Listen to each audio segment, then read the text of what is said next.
All right, guys, so let's talk about Crimson Desert. Recently, there was a playtest that was held where there were some content creators that went and played, and now they're posting content, sharing their experiences, whether it's on YouTube or on Reddit. I also got to play the game. However, I did not go to that playtest. I went to a different playtest. My playtest was a little bit older. It was at the end of 2024. It was a more private one-on-one playtest where I was playing alongside their team. They were watching me play, and they were kind of explaining what was happening, and I got to give them my feedback directly as they gave me their feedback. And yeah, I got to play a different version of the game. My version, it was a little bit more controlled. It wasn't an actual build of the game where I start the game from start and I get to play the first X amount of hours. The build that I got to play, it had me go to different parts of the game, so I got to experience different boss fights, got to see some different cutscenes and stuff like that.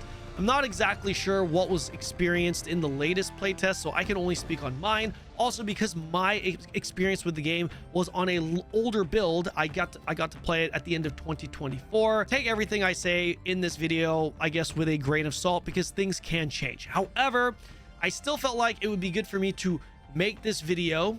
Obviously, a lot of people are interested in Crimson Desert right now, but also because the version that I played, it does seem pretty consistent with everything I've been seeing that's been published recently from other content creators. I'll just come right out the gate with it here in case you're wondering what my thoughts are. I thought the game was very solid when I personally played it. There was a couple of things, mainly like one thing that kind of stood out to me as a con, but everything else, for what it was a pretty solid game, and I think the game is going to do pretty damn well in the West. That's what I'm thinking. I could be wrong because, like I said, I didn't get to play the entire game. I didn't get to see the latest version of the game, but from what I saw, the game was very solid, and I'm definitely looking forward to playing the full version of the game. Now, one of the things that I'm noticing recently is that a lot of people are still under the impression that it's an MMO. This is not an MMO. This is a single player action RPG game set in an open world environment. A lot of people are probably under this impression that follow my channel because this is an MMO channel. This was developed, created by the developers of Black Desert Online, Crimson Desert, Black Desert Online being an MMORPG, and Crimson Desert was originally supposed to be an MMO. It is no longer an MMO. It's not even close, okay? Think of this game as a single player action RPG with a BDO theme. That's probably the best way I can describe this game. Another thing that I've been noticing is there's been some people talking about how it's not very story driven and it's more about gameplay, which would honestly kind of make sense considering this is a Korean game. I saw some cutscenes in this during my playtest that I'm pretty sure were pretty big spoilers. It made me think, at least for a single player game, or it made me think, damn, the story might actually be really good. So I'm not really sure what's happening there. Obviously, the recent playtesters certainly didn't play enough of the game to know the entire story. Obviously, you'd have to beat the game in its entirety to really appreciate what the story was. But based off of what I saw, there are some cutscenes in there that, let's just say, I'm not a story guy and I'm going to be paying attention to the story based off of, you know, some of those cutscenes that I've experienced. Now, I think where this game is going to shine is with its combat. However, if you're expecting Black Desert Online combat, it is not that. This is more of like a single player action RPG game. Expect that inertia with movement, but it has a BDO theme. So there are definitely some animations that are going to remind you of Black Desert. It really is Black Desert if it were a single player RPG, if that makes sense. So just do not expect Awakening Warrior, Succession Warrior, Pre-Awakening Warrior, and BDO. Don't expect that type of combat.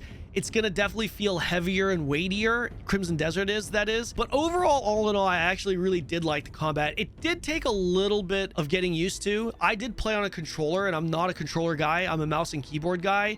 So maybe that had a little bit to do with it. Yeah, I think just in general, even like the UI and just the controls in general, I got the hang of it eventually, but it did take a little bit of getting used to.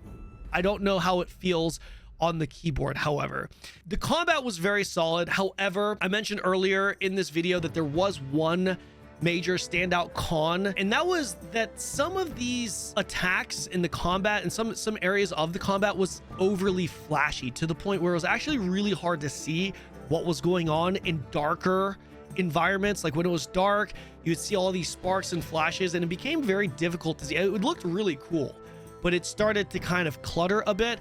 Now, I'm assuming you're going to be able to turn those effects down if you need. And I'm also assuming those effects won't look as bad or as difficult to see when there's light outside. It was specifically in moments that were dark or darker when you're fighting at night. But that was really the only area that I felt like kind of stood out as a negative. Other than that, I thought it was pretty good for what it was. In addition to the controls that you kind of had to get used to, the boss fights were also designed in a way where you had to kind of use your head. It wasn't just a, okay, he's attacking like this, I've got to try to counter that, try to recognize that, and then attack and dodge out. The fights that I experienced, there were other mechs to it that you had to do that didn't just exclusively involve attacking and dodging. So I thought that was pretty cool. The open world was one element that I did not get to experience because, like I said, I was playing a more controlled version of the game where I was instanced into some of these different areas. I'm hearing that the open world is very, very vast. They told me that that's what they were going for as well. So I would expect a very large, seamless open world that feels MMO-like, to the point where I'm pretty sure a lot of people playing this game, MMO Andes, are going to be playing this game and thinking, damn, can they please make an MMO? This would be so sick if it was an MMO, because there should be a lot of content in that world. So don't just expect killing some mobs here and there and then you go to the next epic boss fight. There's going to be a lot of content, a lot of layers, a lot of depth that the game is supposed to provide. Now, that was what I was kind of relayed and told, so hopefully that's what happens. And judging from the recent playtest reviews, that does seem to be the case. It looks like they did follow through with that. All in all, guys, I'm expecting this game honestly to be a banger, and the main reason why is because gameplay is really important, and this is a Korean game.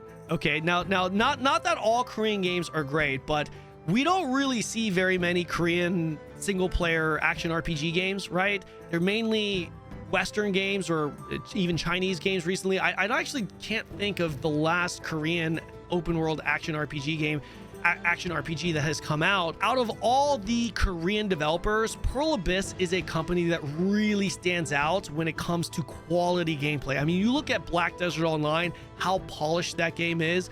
Back in the day, Pearl Abyss was a small indie company. I don't know if they would qualify as an indie company, but they started pretty small, right?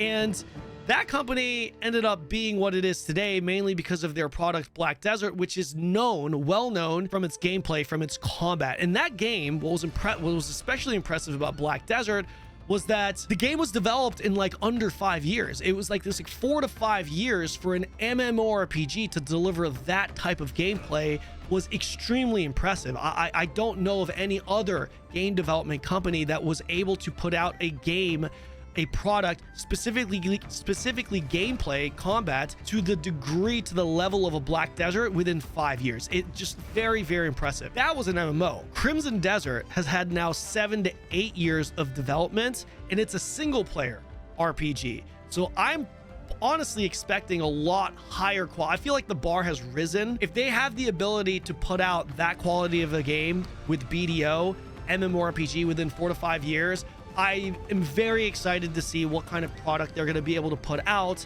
with a single player action RPG in 7 years. Korean games are well known to have very good combat, and Pearl Abyss is a company that has especially good combat in that Korean game development scene for PC.